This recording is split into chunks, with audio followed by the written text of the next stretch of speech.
예술 경험에서 유아 미술 교육에 대해 알아보겠습니다. 먼저 아동 미술의 역사입니다.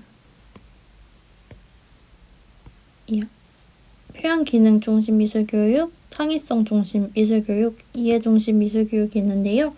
먼저 표현 기능 중심 미술 교육은 표현 기능을 향상시켜 사회에서 필요한 미술가나 산업 디자인 등을 기르기 위해 미술 교육을 실시하는 것입니다.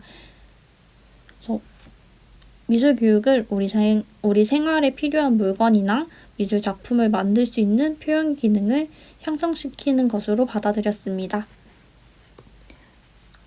주요한 특징은 전문 미술 인력을 양성했다는 것과 반복적인 훈련을 통한 교육, 그리고 기본 요소와 체계적인 실기 지도가 있습니다.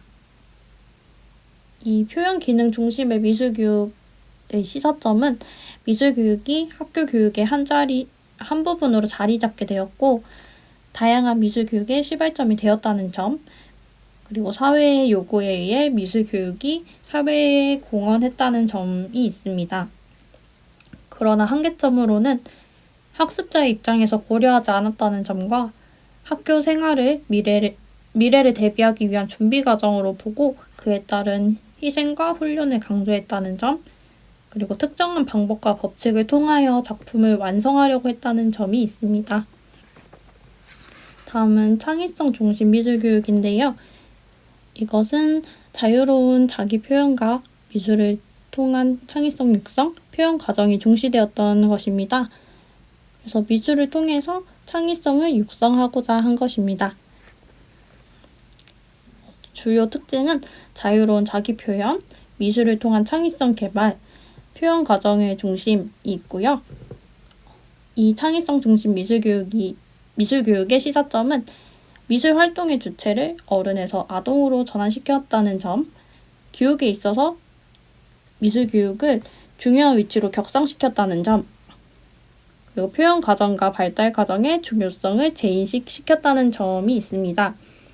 그렇지만 한계점으로는 미술 활동에 있어서의 기초 기능 부족을 초래했다는 점과 미술의 본질과 사회적 요구를 무시하는 경향을 띄었다는 점, 미술 교육에 있어서 교사의 역할을 극소화를 꾀했다는 점이 있습니다. 마지막으로 이해 중심 미술 교육은 창의성 중심 미술 교육에 대한 대안으로 나왔는데요. 미술의 본질적인 가치가 있다는 전제에서 출발하였기 때문에 미술의 독자성 강조와 미술의 이해와 감상 교육 강조, 교육 과정과 교사의 역할을 중시하는 미술 교육입니다. 이 주요한 특징으로는 미술 교과의 독자성을 강조했고요. 미술의 이해와 감상을 강조, 교육 과정과 교사를 중시했다는 점이 있습니다. 대표적인 미술 교육자로는 아이즈너가 있고요. 운동에는 학문에 기초한 미술 교육 DBAE가 있고요. 미적 교육이 있습니다. 시사점으로는 새로운 미술 문화를 이해하여 능동적으로 대처할 수 있었다는 점과 학교 교과로서 미술의 위치를 확고히 하는 계기를 마련했다는 점, 그리고 미술의 학문적 체계를 확립했다는 점이 있습니다. 한계로는 미술 교육을 미술에 대한 지식의 전달로 흐르게 할 가능성이 있으며 구체적인 교육 과정이나 지도 방법에 대한 제시가 미흡하고 교사의 능력을 무한히 요구한다는 점에서 현장에서 적용하는 데 어렵다는 그런 점이 있습니다. 다음은 미술교육 이론입니다. 이 안에는 성숙주의 이론, 정신분석 이론, 인지발달 이론, 지각발달 이론, 발생반복 이론이 있는데요. 먼저 성숙 이론을 보면요. 성숙주의 이론에서는 정해진 발달 순서에 따라 그린다라고 하였습니다. 이것은 영유아의 미술 발달이 타고난 유전적 능력에 의해서 정해져 있는 그런 예정된 발달 순서에 따른다고 설명을 했고요. 예정된 발달 단계가 나타나기까지를 기다려서 지도를 하는 수동적 방법을 주장하였습니다. 대표적인 학자로는 로엔펠드와 켈로그가 있습니다. 그리고 허용적인 교실 분위기를 만들어주고 다양한 재료를 제공해주며 영유아 발달 수준에 맞게 성장할 수 있도록 도움을 주지만 직접적인 교수는 지양할 필요가 있다고 하였습니다. 다음은 정신분석 이론입니다. 여기서는 느낀 것을 그린다라고 얘기했는데요. 그래서 인간 성장 발달 과정에서의 무의식적인 기제를 강조를 하는 이론이었습니다. 그래서 이 정신분석 이론에서는 그 영유아의 미술 표현을 발달이나 개념 또는 지식의 반영이라고 보기보다는 영유아의 무의식에 대한 표현으로 해석을 합니다. 그래서 이런 그림이 영유아의 심리를 반영한 것이라고 보았습니다. 그래서 이 정신분석 이론의 영향으로 그림을 분석함으로써 영유아의 성격이나 심리 상태를 이해하고 파악할 수 있는 검사 도구가 있었는데요. 그걸 동적 가족화 검사라고 했고요. 이를 통해서 가족의 상호작용을 추론할 수 있다고 했습니다. 인지발달 이론에서는 아는 것만큼 그린다. 그래서 이 미술이라는 것은 인지적 과정의 결과이며 유아들은 본 걸 그리는 게 아니라 아는 것을 그린다는 입장입니다. 여기에 대표적인 학자는 피아제와 구디너프가 있고요. 그래서 유아의 그림은 개념 발달과 인식 능력이 깊은 관계가 있다고 보았고 인물화 검사라는 걸 개발했는데 이를 통해서 유아의 비언어적인 지능 검사로 활용된다고 합니다. 지각 발달 이론에서는 지각하여 본 것을 그린다라고 했고요. 이거는 유아들이 사물을 보는 대로 그린다고 본 건데 유아들의 작품을 보고 유아들이 지각하는 방법을 알 수 있다고 하였습니다. 그래서 지각 발달 이론에서는 그 유아들의 그림을 본 다음에 분화되지 않은 전체를 지각한 다음에 일반적인 세부를 식별한다고 주장을 하였고요. 그래서 인지발달 이론이랑 지각발달 이론이랑 조금 차이가 있었는데 인지발달 이론은 유아가 사물에 대한 구체적인 개념이 없어서 추상화되는 형태로 그린다고 보았고요. 지각발달 이론은 유아가 대상의 구조만을 지각하기 때문에 이러한 형태의 그림이 나타나는 거고 성장하면서 그림은 분화되고 복잡해진다고 보았다고 합니다. 마지막으로 발생 반복 이론입니다. 여기서는 전형적인 이미지를 반복하여 그린다라고 이야기했고요. 대표적인 학자로는 켈로그가 있습니다. 발생 반복 이론의 관점에서는 유아의 미술 발달 과정을 원시 미술의 표현 과정에서 나타나는 그런 변화들을 단축하여 반복적으로 보여주고 있다고 보았습니다. 다음은 아동 미술의 발달 단계입니다. 여기에는 로엔펠드, 켈로그, 버트, 아이브즈와 가드너, 골롬브가 있는데요. 먼저 로엔펠드의 평면 표현 발달 단계를 보면요. 4단계로 나나기, 전도식기, 도식기, 또래 집단기가 있어요. 먼저 나나기는 이 시기에는 무엇을 그린다는 목적보다는 손의 근육 운동이나 그 결과로 생긴 선을 발견하고 즐기는 자기 표현의 첫 단계예요. 이 안에도 3단계가 있는데 무질서한 나나기, 조절된 나나기, 명명하는 나나기. 무질서한 나나기는 무의식적인 선들을 목적이나 방향 없이 마구 그리는 단계로 자신의 팔 움직임은 인식하지 못하고 자기 움직임으로 인해서 그림이 그려진다 생각을 하지 못하고 그래서 뚝뚝 끊어지는 선이나 불규칙하게 그려져 있는 선의 형태가 나타난다고 합니다. 조절된 나나기는 이제 점차 근육 통제랑 시각과 운동 능력의 협응이 이루어지면서 손과 팔의 움직임이 종이 위의 흔적이랑 관련이 있다는 걸 알게 돼요. 그래서 의도적으로 끼적거리기를 하게 됩니다. 다음 명명하는 나나기는 점차 원이라든지 다양한 도형의 형태가 나타나게 되고 이러한 자신의 그림에 이름을 붙이게 됩니다. 이 이전의 단계에서는 자신의 손 움직임에 만족을 했는데 이제는 이러한 움직임을 주변 세계와 연결을 시도하게 됩니다. 다음 전도식기인데요. 이 전도식기는 차츰 의식적인 표현 단계로 접하는 시기예요. 그래서 상징적인 도식 표현의 최초 단계이고 두족인의 형태로 인물을 많이 표현하고자 해요. 이런 표현 시도를 하고요. 근데 이 시기의 그림은 눈에 반영되는 외부 세계를 표현하기보다는 경험한 것이나 이미 알고 있는 내용을 그리면서 본능적인 욕구에 의해 좋아하는 대상을 표현한다고 합니다.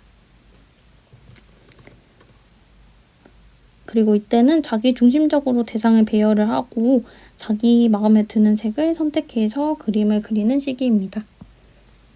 도식기는 사람이나 사물의 형태를 계속 반복해서 그림으로써 영유아의 경험과 정서에 따라 독특한 도식이 형성된다고 합니다. 이때 도식기 유아의 그림 특징으로는 중요한 부분을 과장 확대해서 그리거나 기저선이 나타나거나 서로 다른 시간과 공간이 함께 나타나거나 엑스레이 기법 이런 게 나타나요. 근데 이 시기에는 이제 색에 대한 도식이 형성이 돼서 사물의 색과 느낌을 주관적인 것으로 선택을 하지 않는다고 합니다. 또래 집단기는 또래 집단의 의사를 존중하게 되는 시기로 사실적인 표현에 많은 관심을 가진다고 합니다.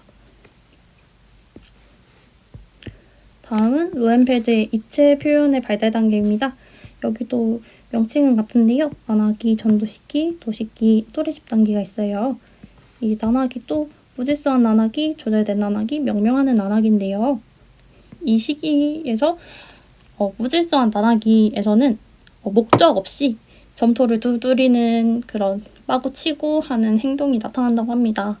조절된 나나기는 이제 소근육이 어느 정도 발달해서 찰흙 같은 걸 주면 또 공 모양을 만들거나 긴 막대 모양을 만들어서 표현할 수 있는 단계라고 합니다. 명명하는 나나기에는 이제 찰흙을 가지고 알 수 없는 형태를 만든 다음에 이름을 붙여서 상징을 시작하는 단계입니다. 전도식기는 유아가 이제 찰흙을 가지고 주변 대상과 환경을 표현하고자 하는 다양한 시도를 한다고 합니다. 그래서 최초로 사람을 표현하고자 시도를 합니다. 그렇지만 평면적인 표현이 나타납니다. 도식기는 사람을 만들어서 직립을 시키고자 하는 시도를 하는데요. 이 안에도 두 가지 방법이 나타나요. 분석적인 방법이랑 종합적인 방법이 있는데 분석적인 방법은 점토 덩어리를 주물러가지고 대략적인 인물의 형태를 만든 후에 점차 세부적으로 세부적인 부분들을 표현해 나간다고 합니다. 종합적인 방법에는 이제 부분 떼어서 만든 다음에 다시 붙여가지고 전체의 형태를 만드는 것인데요. 팔, 다리, 몸통 다 따로 만든 후에 합쳐서 하나의 사람이 나타나는 그런 형태라고 합니다. 또래 집단기에서는 다양한 주제를 가지고 더욱 사실적으로 만들고자 노력하는 단계라고 합니다. 켈로그의 평면 표현의 발달 단계입니다.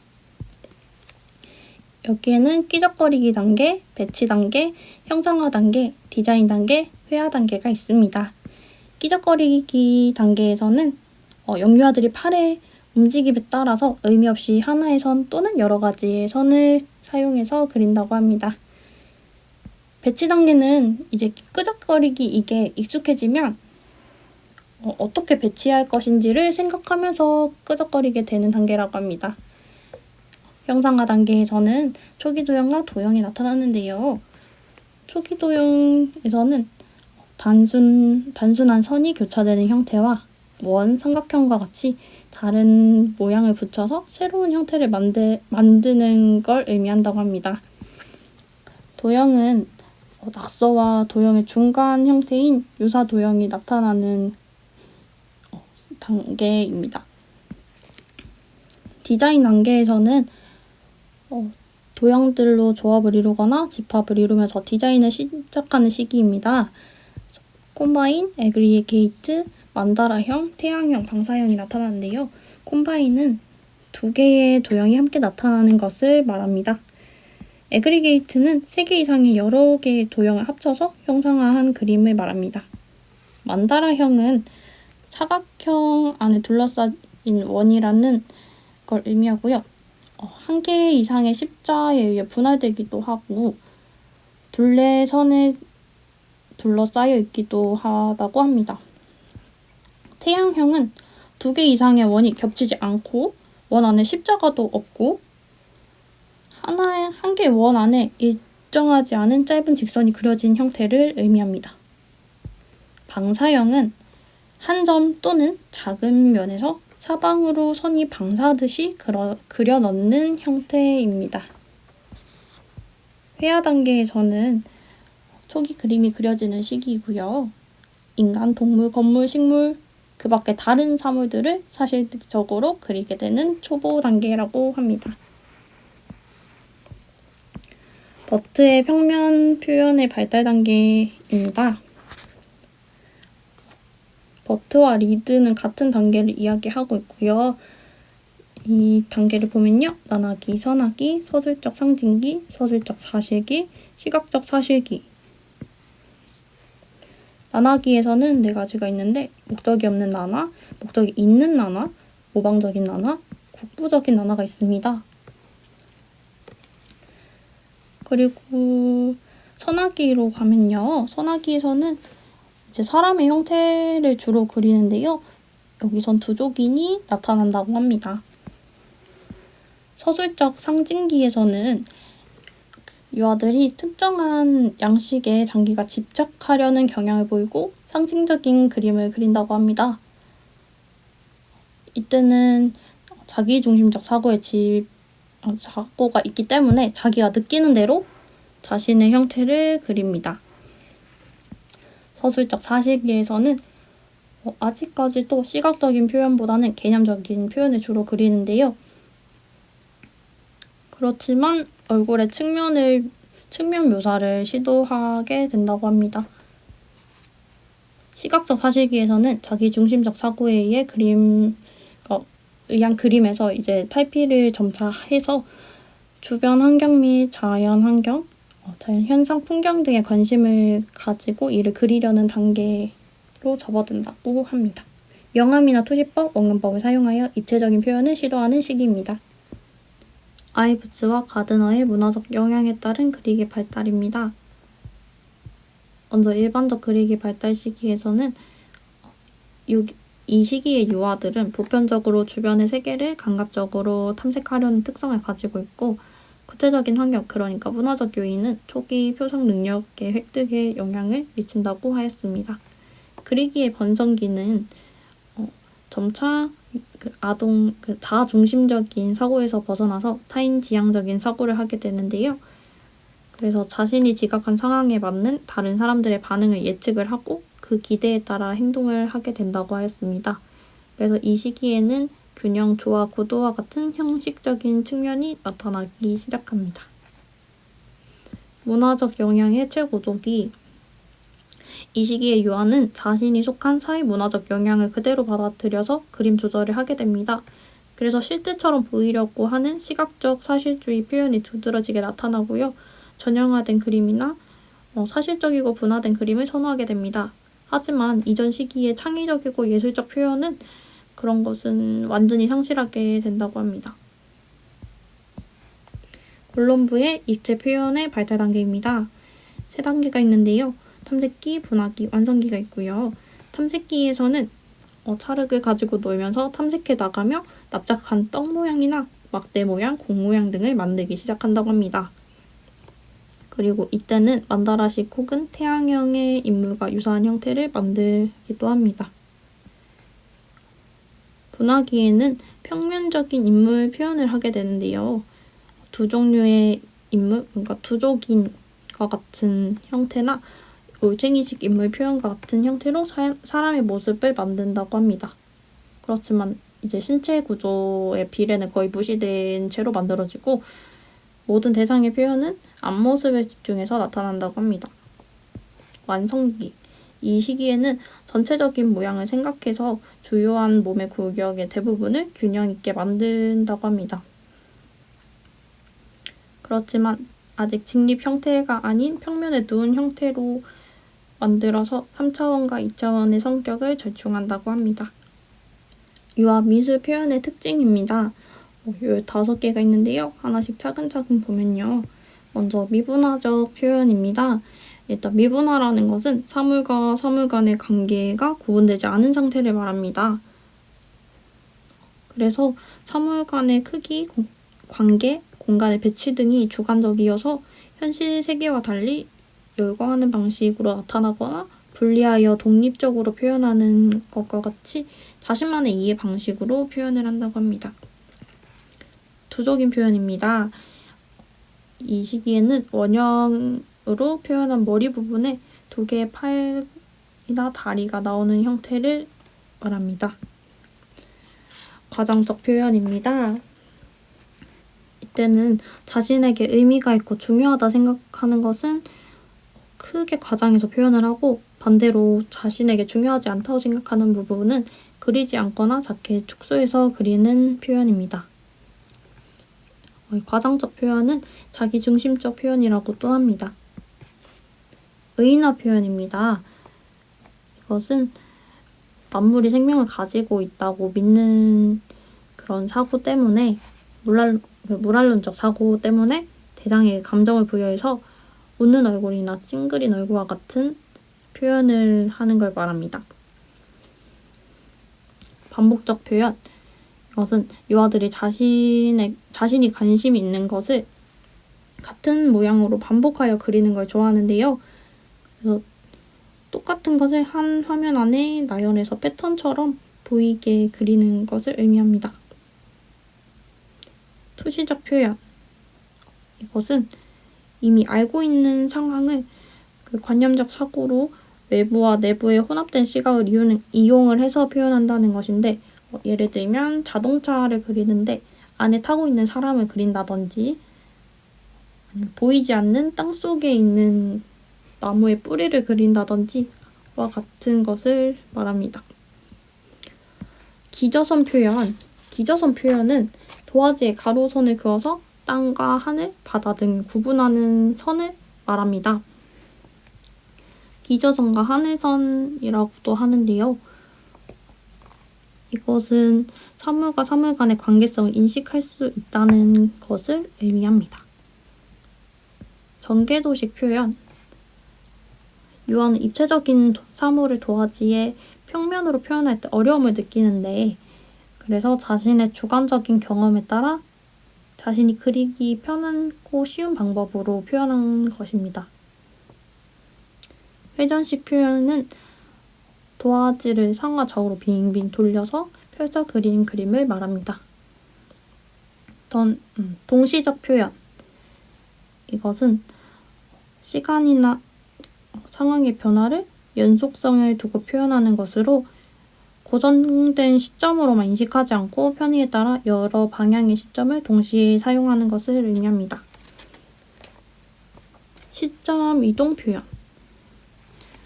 이것은 고정된 시점으로 사물을 표현하지 않고 다양한 시점에서 나타내는 것입니다.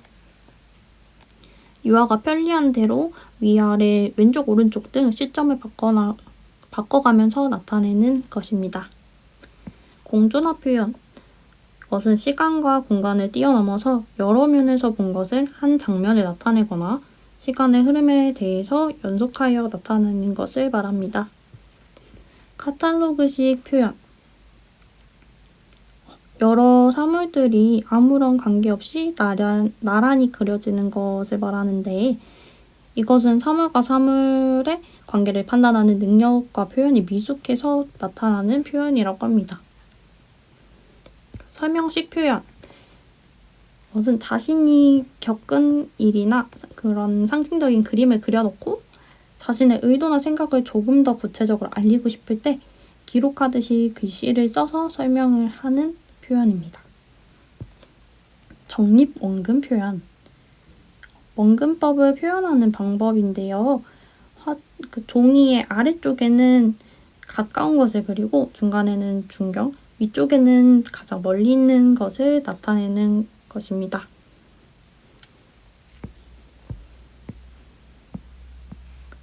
다음은 유아미술의 표현기법입니다.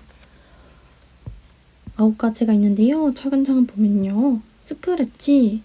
스크래치는 종이에 먼저 밝은 색을 칠하고 그 위에 검정색과 같은 어둡고 진한 색을 종이가 보이지 않도록 진하게 다 색칠을 합니다. 그리고 핀이나 송곳같이 뾰족한 것으로 표현하고자 하는 모양을 긁어서 그리는 것을 의미합니다.